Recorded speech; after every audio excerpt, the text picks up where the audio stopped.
Hey everybody, this is Jim the Tabletop Engineer and welcome to a new video. This is going to be the start of a new campaign, a new skirmish war game solo that I'm going to be playing, and it's called Lasting Tales. Let me show it to you. Now, I've already done one video on Lasting Tales, and I used the demo rules that were released to the Kickstarter backers. But just yesterday, as a matter of fact, they released the full PDF, which is like 266 pages. And I was kind of excited. I went ahead and read the entire thing, and I'm sort of ready to go and get this thing going. As I make my 4 heroes, I'm going to talk about the game a little bit. But what you need to know about this game is you can play it cooperatively. Each player can play a hero. So if you're playing with 4 players, you'd have 4 heroes. Or the rules say as a solo player, you could play 2 heroes.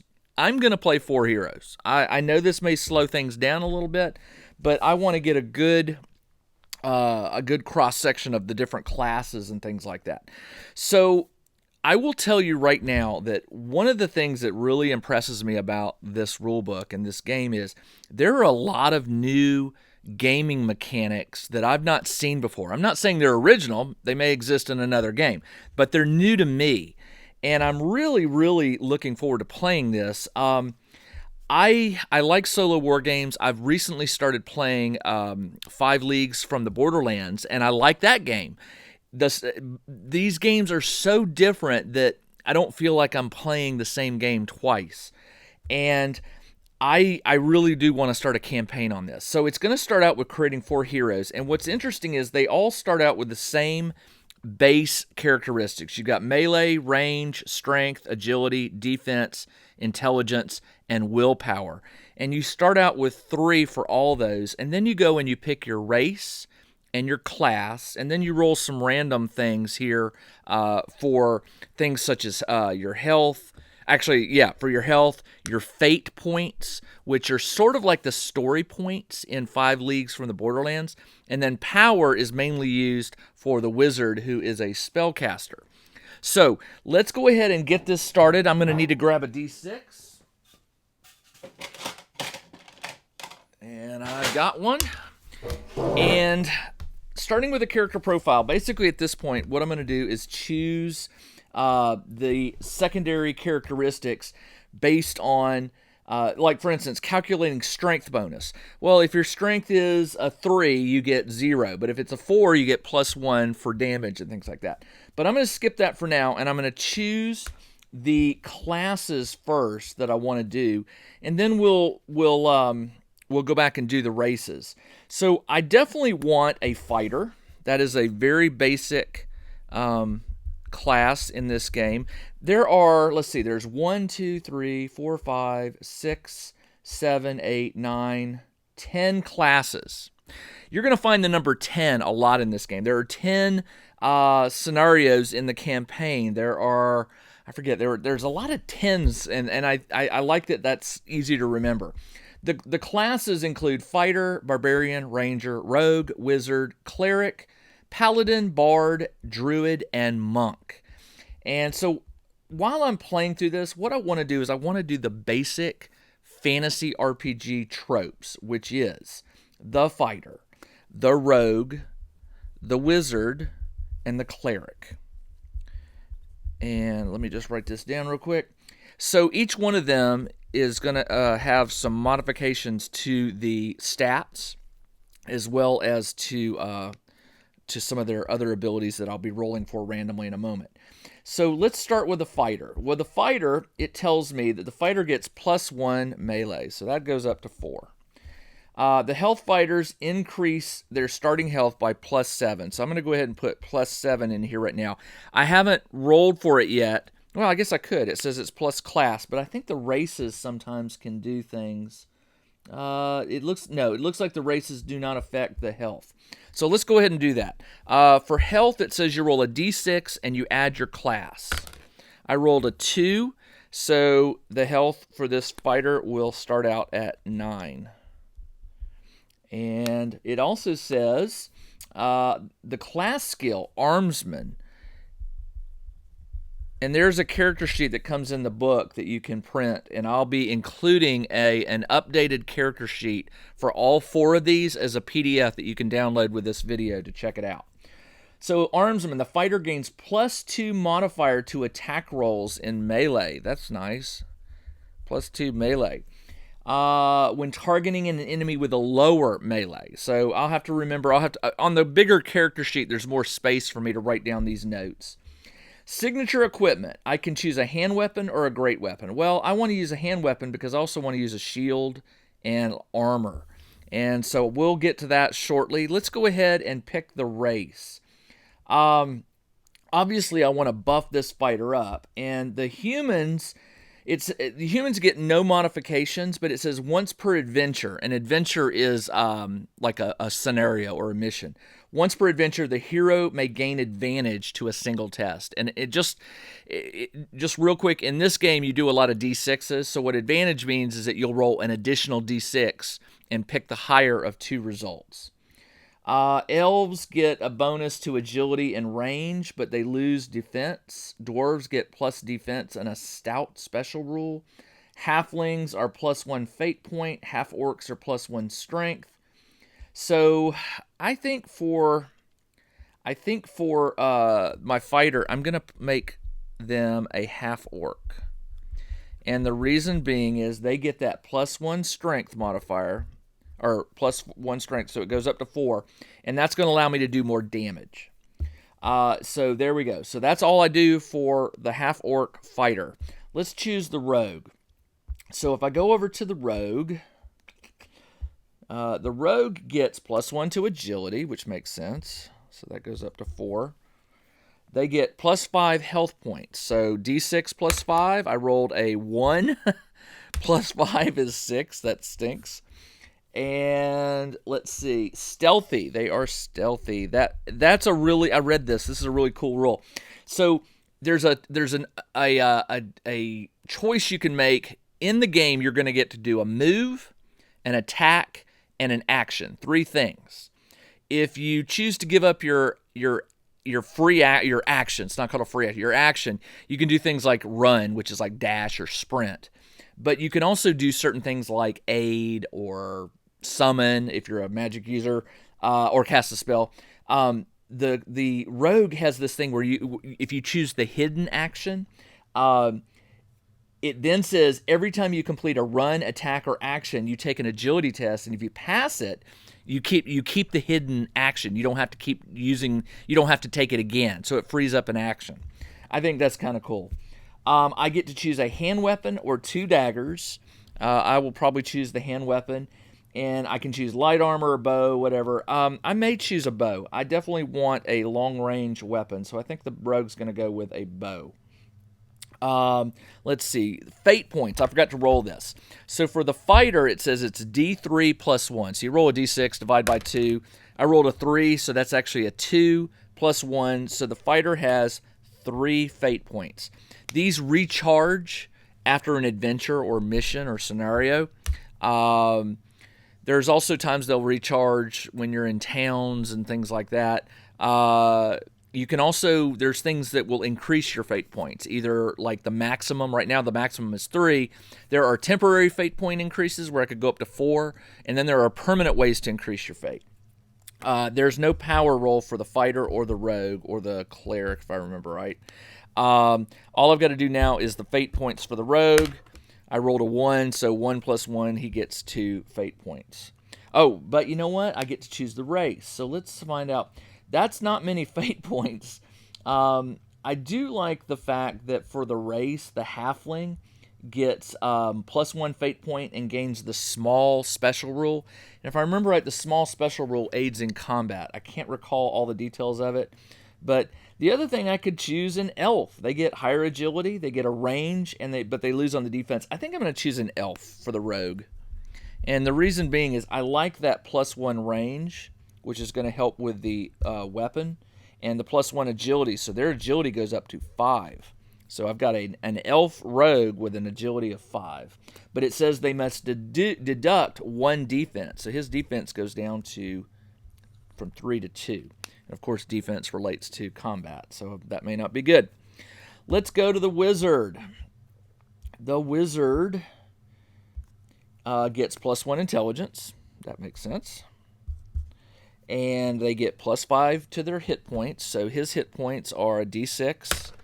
And I rolled 1 + 5, so he's right there with the rogue. He's not got many hit points. He's got the spellcaster rule. I'm not going to do this on this video, but basically there's a sheet where you track your spells. It says I get D3 +1 power. Let's roll that. So I rolled a 5, which is a 3 + 1, so I've got 4 power, which is, I think that's the max you can do. If you rolled a D3, if you rolled a 6, that's 3 + 1. Yeah, so that's the max power that I can have as a wizard, so I got lucky there.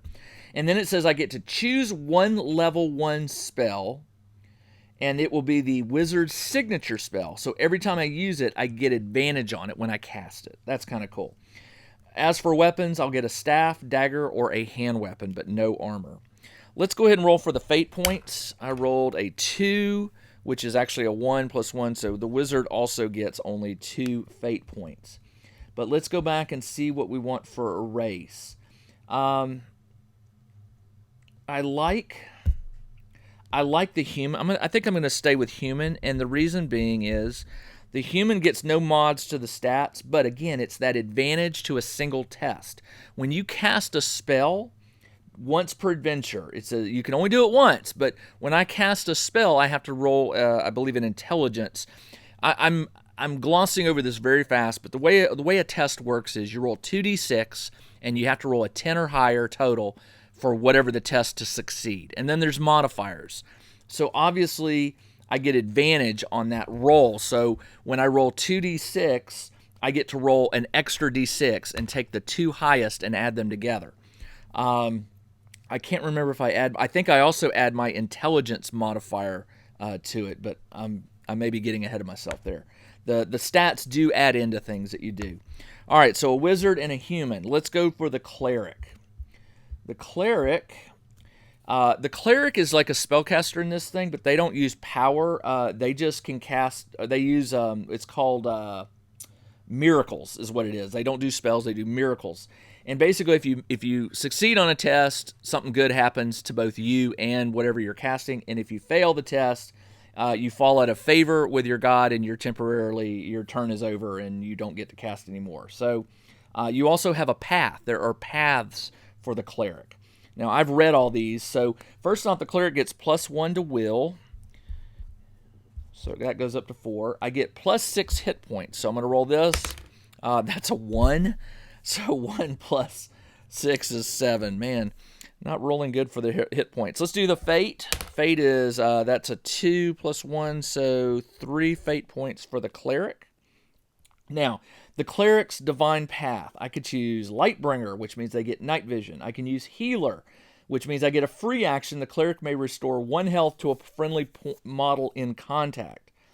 I liked the Trickster, which says after an unexpected event, which at the beginning of each of the creature phases, or they call the adversary phase, you roll for what's called an unexpected event. Something might happen, something might not happen.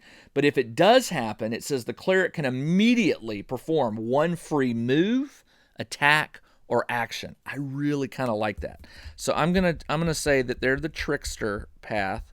I may regret not taking that healing one. And then, of course, I get to choose a weapon. So I'll do that later. So that's it for the classes and character sheets that I'm going to use. When they start out, unless I missed it somewhere, I read through this entire book, but unless I missed it somewhere, they don't start out with any gold. They do start out with some weaponry and shields and armor and such, but no gold. So there's nothing for me to go and buy right now. I will go and choose their weapons. I will fill out the character sheets that I'm going to be using, and I will attach those or make those available with a link to download so that you can check out my 4 characters, their names, some of their background and stuff like that. See all these stats in a cleaner setup. And then I'm going to start on what's called a campaign. you can play this game as one-offs. You can just set it up, and the rules even provide for, you don't have to start out at level 1. These are all level 1 heroes, and if you want to choose to run a level 5 hero, you can quickly level up your character to whatever level you are, and then when you're picking the adversaries that you'll fight, it's a really interesting mechanic related to the level. So basically, if I remember right, these are all level 1. So I have a level, my party level is 4. You just add the levels up. So I've got a party level of 4. So if I'm going up against an adversary, their total average should go up to 4 as well. Now, you have followers, which I don't have any followers yet to hire, and those add to the rating. But there's a balancing thing here that's really, in my opinion, I haven't played the game yet, but just basically reading the mechanics, it sounds really cool and very balanced. Also, if you play 5 Leagues from the Borderlands, which is a solo fantasy RPG just like this, or a war game just like this one, I will say this: I haven't played this game except for that one demo playthrough, but reading through the rules, this game leans a little more towards giving the players some mercy. It's a little more forgiving. I could prove that wrong once I start playing. But there's a lot of ways to get out of losing your heroes. There's also a lot more opportunities to twist the roles with these fate points and things like that. The fate points restore.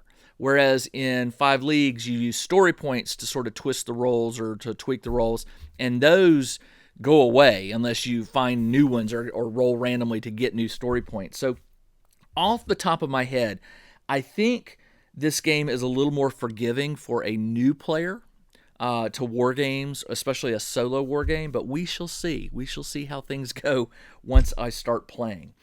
All right, I think what I'm going to do is I'm going to film the first chapter of the campaign. It's a 10-chapter campaign.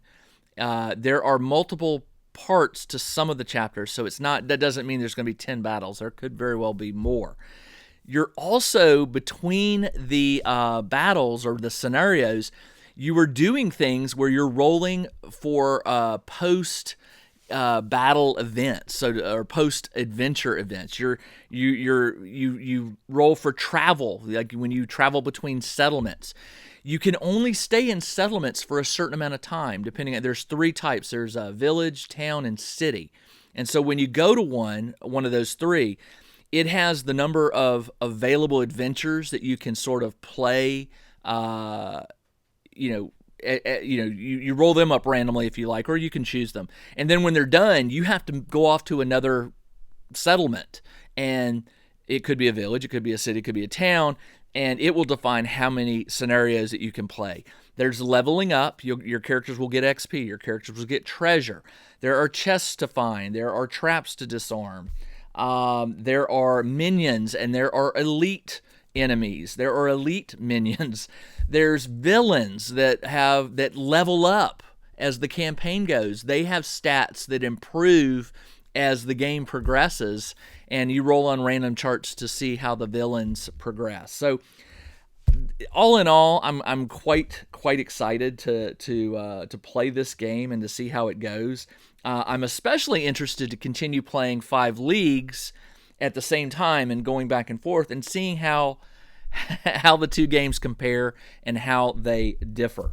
So again, if this sounds interesting to you, the game is called Lasting Tales. It is from Blacklist Games. I will see if I can find a link to the PDF. I don't know if it's available to everyone just yet or just Kickstarter backers, but I will find out. But it's a 266-page rulebook that can be run solo or cooperatively. All right, that's all I have for this video. I will be back with the next one to set up the battle and explain how it's going to go, and we'll play a game of this and get right into it. That's all I have. This is Jim, the Tabletop Engineer. Everybody, thanks for joining me, and take care.